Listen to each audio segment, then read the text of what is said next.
Donald Trump has rather long suggested that the presidential election could be rigged against him, and now is even encouraging his supporters to, in fact, challenge voters at the polls. Contributing editor of The Atlantic, Alex Wagner, has a new article. The headline, "Scare the Vote." She looked into the potential damage that Trump's claims could have on our democracy in the long term. Alex Wagner here with me now. Many subjects, I suppose, could fill this particular place in the discussion. Yes. But with regard, then, to the suggestion of voter fraud, interestingly, only 39% of likely voters are, in fact, highly confident in the accuracy of our election process. Right.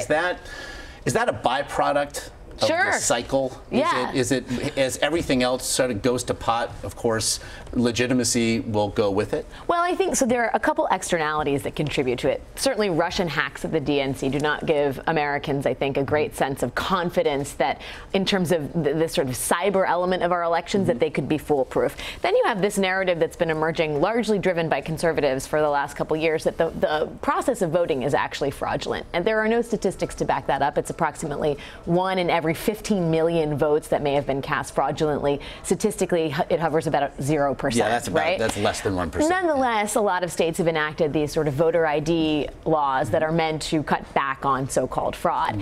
And then you have rhetoric that we've seen a lot more of on this campaign than on any other American campaign, which is one of the leading nominees for president, Donald Trump, has been saying repeatedly, and his running mate has been saying, that the election may be rigged. He is encouraging private citizens to go out and watch the polls. He is soliciting online registration so that they can go out and watch the polls.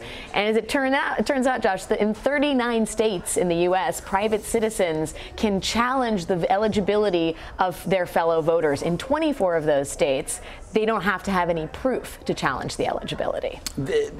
Donald Trump's id has been at front and center in a lot of these sorts of discussions. And so I wonder, as he blows that whistle of a rigged election, is it your sense, based on what you've seen, that it's something that Donald Trump truly believes, or it's the mechanism by which Donald Trump responds to bad news, or in this case, depressing poll numbers? Well, I think there is a tendency, and we've seen it with his relationship with the Republican establishment, when he feels like he's backed into a corner, he lashes out at the perpetrators of this unseen misery. Yeah. On Monday, that was Paul Ryan.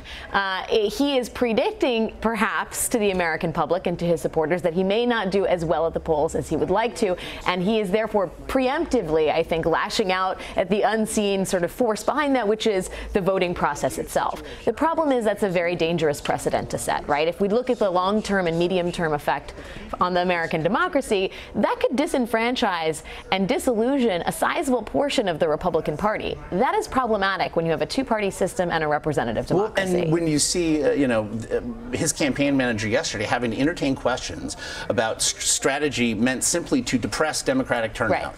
Right.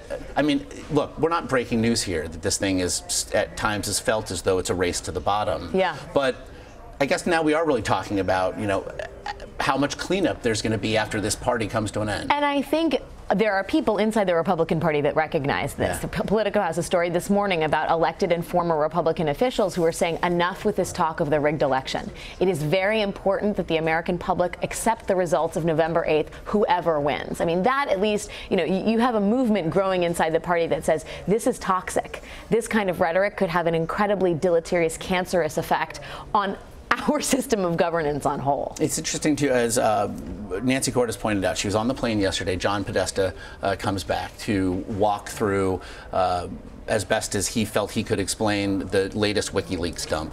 He pointed out why he believes that the Trump campaign has been tipped, essentially, by Russian intelligence that this is coming. Points to the Roger Stone tweet some time ago. Points to the fact that Donald Trump refuses to officially acknowledge that Russian intelligence has been behind the hacking of the DNC. Essentially, actually points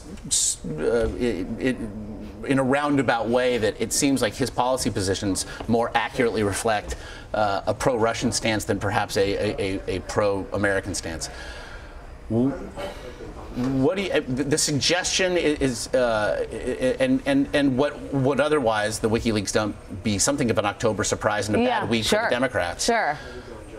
being used in this way by the Trump campaign, I mean, I guess this just contributes. Well, I think it's, about. it's a weird position because in many ways the sort of actor that has been most questionable in all of this are the Russians, and yet Trump consistently, in his way, defends Putin and has refused to recognize what the administration is now openly saying was a Russian hack of the Democratic National Committee.